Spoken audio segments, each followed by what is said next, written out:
দেখো এই বয়সেও কিন্তু মানে ভগবান শ্রীকৃষ্ণকে যা যা গোপাল খেতে ভালোবাসতো সেই সব রকমই কিন্তু উনি সাজিয়ে দিয়েছে। খাবারটা একটু দেখে নাও, ভগবানের উদ্দেশ্যে কি ভোগ দিয়েছে দেখে নাও। আসো, শুধু তোমরা আমার সঙ্গে থাকো, আসো। দেখো তৈরি করে সব কিন্তু হাতে তৈরি করেছে।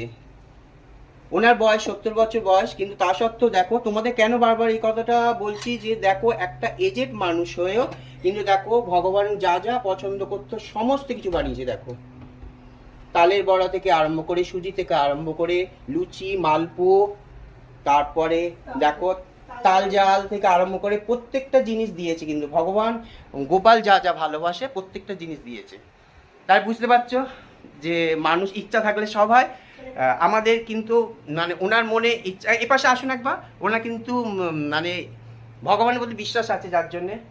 আচ্ছা একবার ওনার সঙ্গে আলাপ করে দিই। এত যখন তোমাদের সব বক